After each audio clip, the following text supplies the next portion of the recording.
Detective William Peters leaned back in his chair, the weight of exhaustion evident in his eyes. He had spent countless nights combing through reports, following leads, and interviewing witnesses. But nothing could have prepared him for what he was about to uncover. It began as a series of seemingly unrelated deaths. The victims varied in age, gender, and background, but all shared the same horrific fate: exsanguination. The media dubbed the killer the vampire, a name that caused public hysteria and made Peters' job even more challenging. His captain had demanded results, but every clue led to a dead end, every trail led cold. Peters was a seasoned detective, having served on the force for over 2 decades. He had seen his fair share of gruesome crime scenes, but the brutality and precision of these murders were unlike anything he had encountered. Each body was drained of blood, with puncture marks on the neck, resembling the bites of a predator. The consistency of these marks hinted at something beyond a near-human killer, something ancient, methodical, and relentless. His latest lead took him to a dilapidated warehouse on the outskirts of the city. According to his informant, it was a place frequented by the city's underworld. A den of iniquity where anything and everything could be bought for the right price. Peters entered cautiously, his senses heightened by the eerie silence that enveloped the building.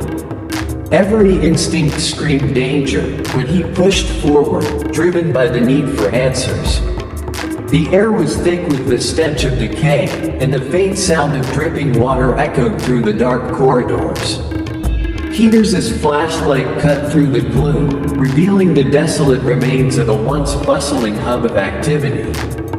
Broken crates and discarded needles littered the floor, remnants of a thriving drug trade now left to rot. He moved methodically, his footsteps barely making a sound on the dusty floor. His every sense alert for the slightest movement. As he ventured deeper into the warehouse, he stumbled upon a hidden chamber. The walls were lined with ancient tapestries, depicting scenes of ritualistic sacrifice and dark ceremonies. Symbols of long-forgotten deities intertwined with scenes of blood rites and summoning rituals. In the center of the room stood an ornate coffin, its lid slightly ajar. Peters' heart raced as he approached, his hand instinctively reaching for his gun. The craftsmanship of the coffin was exquisite, adorned with intricate carvings that seemed to tell a story of their own, a story of darkness and eternal night. Before he could react, a figure emerged from the shadows, tall and imposing, with eyes that gleamed with an unnatural intensity. The man stood before him with an air of confidence and menace.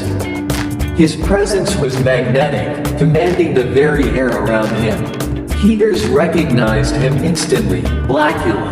The vampire's presence was overpowering, his aura of darkness sending chills down Peters' spine.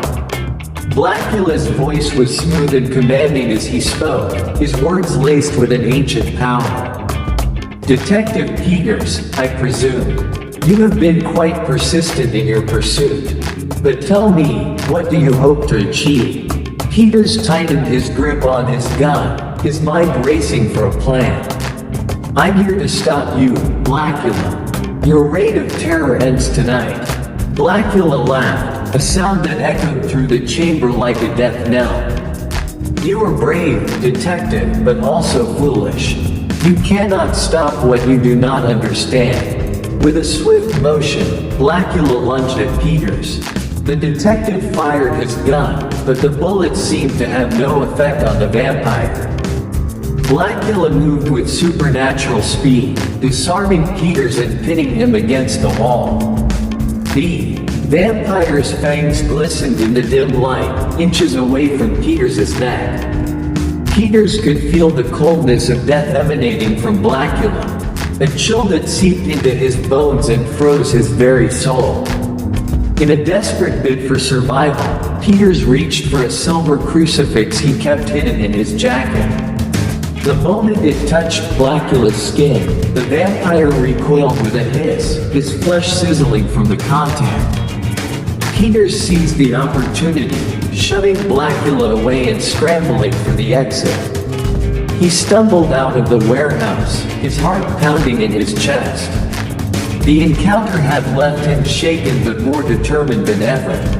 He now knew the true nature of his enemy, and he would stop at nothing to bring Blacula to justice.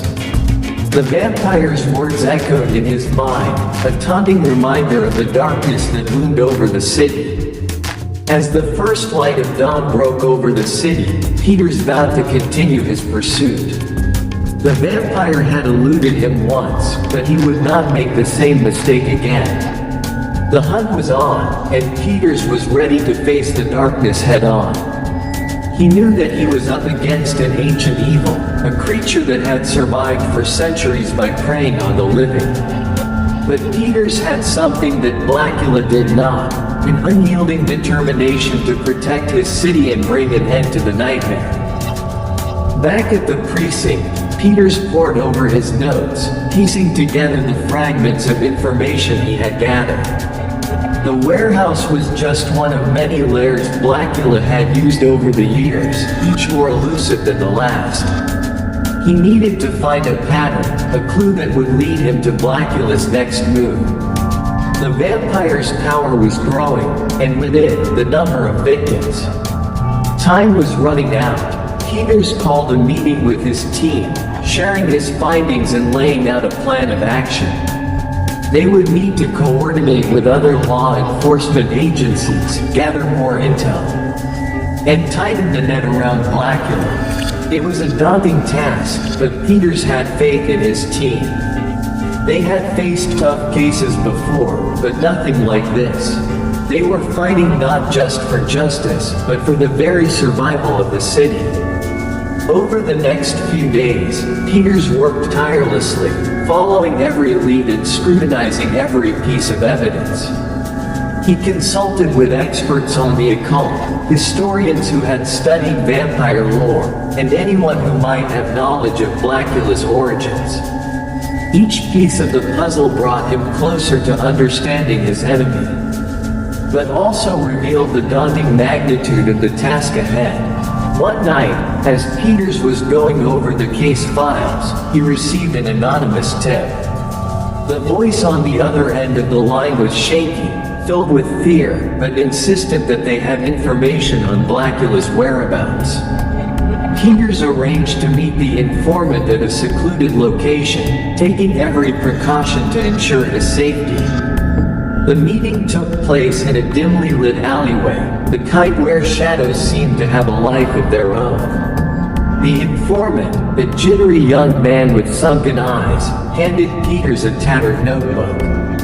This belonged to my grandfather," he stammered. "He was a priest, knew about these things. Said if Blacula ever came back, this would help." Peters took the notebook, flipping through the pages filled with cryptic symbols and handwritten notes. It detailed rituals, weaknesses, and ancient incantations that could be used against vampires. Among the entries, one passage stood out, a detailed description of a vampire's need to wrest in consecrated earth from their homeland. If Peters could find Blacula's resting place, he could trap him, render him vulnerable. Armed with this new knowledge, Peters felt a renewed sense of purpose. He would need to locate Blacula's coffin, the source of his power. It was a race against time, but for the first time, Peters felt he had the upper hand. He coordinated with his team, preparing for a final confrontation that would either end the terror or cost him everything. The night of the operation, Peters led his team to an abandoned mansion on the outskirts of the city. The mansion had a dark history, rumored to be haunted, and had stood vacant for decades. As they approached, the air grew thick with a sense of foreboding. Shadows danced in the moonlight, and the silence was oppressive. They moved in silently, spreading out to cover every exit. Peters and his partner, Detective Carla Martinez, entered through the front door, their flashlights cutting through the darkness. The mansion was a labyrinth of decaying rooms and forgotten memories. Each step was filled with tension, every creak of the floorboards a reminder of the danger lurking in the shadows. They found the entrance to the basement, a heavy wooden door that groaned as they pushed it open. The air was cooler down here, carrying a damp, earthy smell. As they descended, the sense of dread intensified. Peters knew they were getting close. In the dim light of their flashlights, they saw him, an ornate coffin, identical to the one Peters had seen in the warehouse. It lay on a bed of soil, the consecrated earth that sustained Blacula's unholy existence. Peters signaled to Martinez, and they carefully approached, ready for anything. Before they could act, the lid of the coffin began to move. Blacula emerged, his eyes glowing with a malevolent light. "You're persistent, detective. But this ends now." Peters and Martinez opened fire, but the bullets had little effect. Blacula moved with inhuman speed, closing the distance between them in an instant. Peters shouted for his team to fall back, but Blacula was upon them, his strength overwhelming. In the chaos, Peters reached for the notebook, chanting the incantations he had memorized. Blacula hissed, recoiling from the words of power. Peters pressed on, his voice steady despite the terror gripping his heart. The vampire staggered, his form flickering as the ancient magic took hold. Martinez used the distraction to grab a wooden stake and a mallet from her pack. With determination etched on her face, she moved swiftly toward Blacula, who was momentarily disoriented by Peters' chanting. The vampire's eyes blazed with fury as he tried to regain his composure, but the incantation weakened him, making his movements sluggish. "Now, Martinez, do it now," Peters shouted, his voice echoing through the cavernous basement. Martinez didn't hesitate. She raised the stake high and plunged it toward Blacula's heart with all her strength. The vampire's roar of pain and rage filled the room as the stake pierced his chest, but it wasn't enough to finish him. Blacula, with his remaining strength, flung Martinez across the room, her body hitting the wall with a sickening thud. Peters' heart pounded in his chest as he rushed to his partner's side. Martinez groaned, clutching her side but managing to nod at Peters, urging him to continue the fight. Blacula was weakened, the stake in his chest slowing his movements, but he was far from defeated. The rest of the team moved in, forming a perimeter around Blacula. They had prepared for this moment, each equipped with weapons designed to combat the undead. Silver chains, holy water, and more wooden stakes were at the ready. Blacula snarled, his eyes darting around the room, searching for an escape. Peters stepped forward, holding a vial of holy water. "Your reign of terror ends here, Blacula," he said, his voice resolute. He uncorked the vial and splashed its contents onto the vampire, who screamed in agony as the blessed water burned his flesh. With a final, desperate effort, Blacula lunged at Peters, but the detective was ready. He sidestepped the attack and drove another stake into Blacula's heart, this time with the help of the team. Together, they pushed the vampire back into his coffin, trapping him within.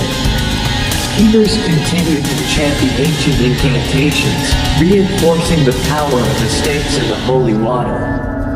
Blacula's screams grew weaker, his body thrashing as the magic took hold. Finally, with one last convulsion, the vampire fell still, his eyes closing as the life drained from his body. The room fell silent, the oppressive atmosphere lifting as Blacula's presence faded. Peters and his team stood there, breathing heavily, the weight of what they had accomplished slowly sinking in. They had done it. They had stopped the vampire. Peters helped Martinez to her feet, her face pale but determined. "We did it," she whispered, her voice filled with relief. "Yeah," Peters replied, his voice hoarse. "We did." They secured Blacula's coffin, ensuring that it could never be opened again. The consecrated earth would keep him trapped, and the incantations would ensure that he could not rise. It was over. As they emerged from the mansion, the first rays of dawn breaking over the horizon, Peters felt a sense of peace wash overhead. The city was safe, and the nightmare was finally over.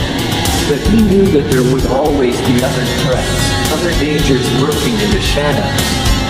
And he would be ready to face them, no matter the cost. Back at the precinct, Peters and his team received a hero's welcome. The city had been gripped by fear, but now, thanks to their efforts, the people could finally breathe easy. Peters gave a detailed report to his captain, who commended him for his bravery and dedication. As the sun rose higher in the sky, Peters found himself reflecting on the events of the past few weeks. He had faced a monster, an ancient evil that had terrorized the city, and he had emerged victorious. But he knew that this victory had come at a cost. Lives had been lost, and the scars of the encounter would remain with him forever. But for now, he allowed himself a moment of rest. The city was safe, and the darkness had been pushed back. And as long as there were people like him, willing to stand up and fight, the light would always prevail.